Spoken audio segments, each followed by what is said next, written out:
mentioned a couple of times that Florida's not going to give you anything. You have to beat Florida. And I think that's what we had to do today. There were several situations where they could have caved and given us something, but they made great plays defensively. Obviously, their starting pitching was outstanding today.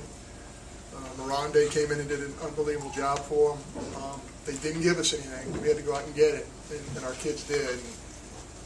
And, when you talk about this guy leaving his feet twice, the ball missing his glove by this much, which really would have changed the game. Jerron, similar play in the outfield. You're just going, maybe it's not our day, but our kids just would not give in. They wouldn't give up. They kept attacking the game, and sometimes it comes down to one swing, and that's Vic really wanted to swing it. We were talking about bunting in that last AB, and Nick Mingione comes up and says, "Hey, how do we feel about giving him a strike versus moving him right here?" And he asked Nick what he wanted to do. He said, "Hey, just give me a strike." And boy, he made the most of that. So it's a great win for our program. We keep moving this thing forward, but the job's not over. Tomorrow's a huge day. And I would be absolutely shocked out of my mind if our kids don't show up tomorrow and give us the same kind of effort they gave today. Nick, obviously, did you want to bunt? No, especially not versus a lefty. And so I was just glad he gave me the opportunity to swing it. What'd you hit? A fastball.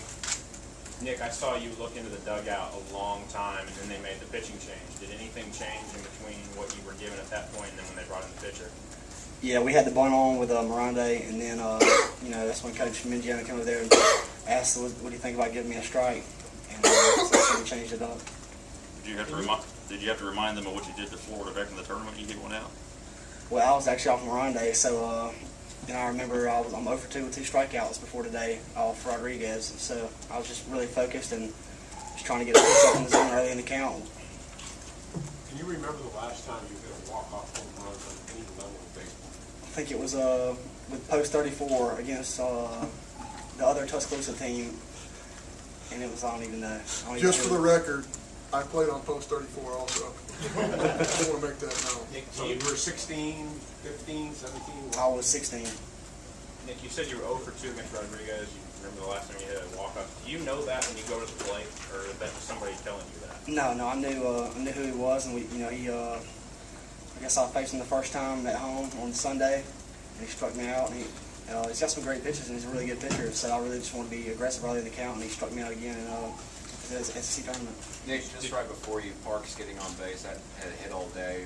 What was the mood like in the dugout before you guys went out? Did you guys talk to each other at all? We were just really focused, and like you said, you got to beat Florida. And we were just trying to make the most of every opportunity. They weren't going to give us anything. John, you talk about Parks that struggled all day, struck out twice, I think, looking both times, and come through with the hit there in the ninth.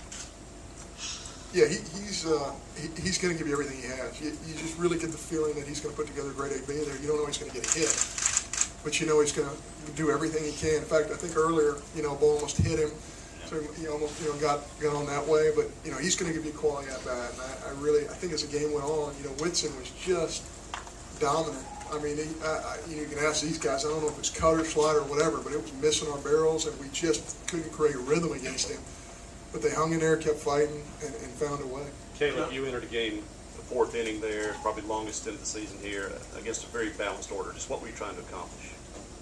Just get outs and throw strikes. That's what you have to do against this Florida lineup. You have to, pound the strike zone. If you start walking people, they start getting in rhythms, and that's when they really hurt you. As we've seen in the past in some big game situations. And I came in and developed a changeup actually about last week, 2 weeks ago, something like that, just to bring in for the postseason, and that it really helps with those left-handed hitters for me because at the beginning of the year I really struggled against them, and then so now I have 2 pitches that run away from them. You can really keep them off balance, and that's just a big key for me. Caleb, talk about the top of the ninth. Zanino, I think it was Zanino. Somebody got a double anyway, and so you got it was Smith.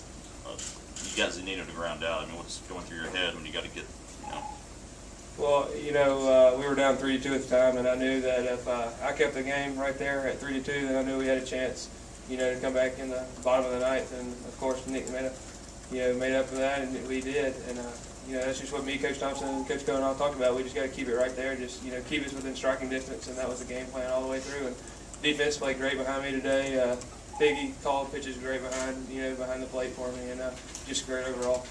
John, how do you feel about pitching tomorrow? Are you going to throw? You know, I'll sit in hopefully a very air-conditioned room with Butch Thompson here shortly, and you know, we'll go through it. But we still have arms, you know, especially in the bullpen. You know, we still have arms. We really wanted to give Stratton that inning yesterday to get him ready for the possibility of pitching tomorrow. So I feel really good about our bullpen situation. And, you know, if it comes down to it, you know, we'll wait and see how Caleb feels to see if he can get us an out or two, although that would not be preferable. So, you know, we'll know in the next couple hours what we're going to do to start.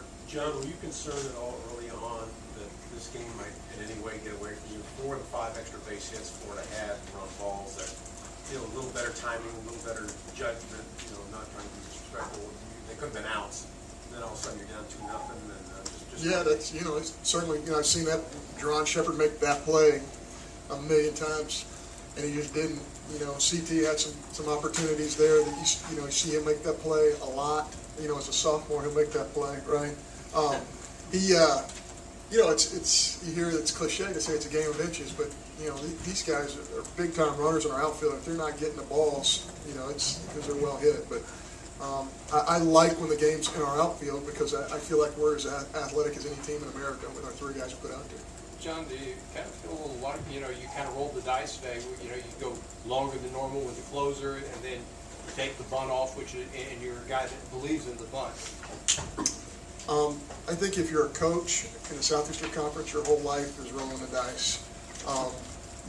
Yeah, I mean, it's this much. Is it a ball or strike? Is it caught or is it a double? You know, everything's like that. But yeah, I just, you know, knowing that Nick hadn't taken great swings against the lefty that came in, he had a look in his eye like, I definitely want to swing it here. And really, I'm a big believer in letting the player make that decision. Do you want to bunt here? Do you want to swing it? Or how are you seeing this thing? So you have to let the players make good decisions. And I tell you what, I know Caleb just said this, but Biggie made incredible decisions behind the plate today. Thought he called an outstanding game. He and Coach Thompson prepared so well for this lineup. Arguably one of the best lineups in the country, albeit missing 2 of their main guys. You know, really proud of the decisions our players made today. CT, y'all spoiled us by catching so many balls. It's getting a little frustrating the way they were dropping out there today. Yes, sir, a little bit. But we're going to go out tomorrow and we're going to give it our best effort, and I feel like we'll be just fine. What made Whitson so effective today? I think he just mixed up a lot of pitches. I think he threw a little cutter to the right-handers and worked the changeup to left-handers. He spotted the fastball pretty well. So I think that's what made him most effective for lefties and righties. Nick, since you know your stats so well, can you tell us how many sacrifice bunts you had this year? I mean, I probably have less than 10, but I probably have 5 or 6. John, Nick and Caleb, what were the emotional swings in the final innings? You know, you tie the game, Thompson puts them ahead, you know, you're 3 outs away from your season being done. Well, I mean, you know, we felt really good, you know, after we tied it up 2-2, and then I guess it was in the top of the 8th, I guess, when they scored the go-ahead run, and you know, I got down on myself, you know, because you know I didn't make the pitch I wanted to make, but you know I couldn't, you know, let it affect me. You know, you have to move on and move forward, and you know, I have great faith in our offense behind us, you know. So I just, you know, you can't get too down, but you have to have a lot of faith, you know, in the offense coming out behind you too. Nick, once y'all got on the board in the 7th, did it feel like a different game offensively for y'all? Yeah, it did. It felt like we were going to have a chance to win at the end as long as Caleb, you know, did his job, and he did, and it was unbelievable. But yeah, we just felt like if we were in it at the end, that you know maybe someone would step up and make a big play. John, when you bring Caleb into the ball game, the attitude has been we don't take him out of the game. Was that his ball game from then on at that point? I don't think necessarily that was the case. We went out and chatted with him, and you know, we had the opportunity to go left on left late in the game, and a lot of times, as a coach, you're reading body language. You know, you're asking your catcher, you're asking your pitcher, how do you feel? But you know, Caleb wanted the baseball there, and you know, we had Stark available as well as Chet Gerardo, so we could have gone right and left or left and right there. And done some matchup, but you know, certainly Caleb is our most proven performer out of the pen, and you wanted the ball in his hands as long as you know he felt good. He felt like he still had good stuff, good movement.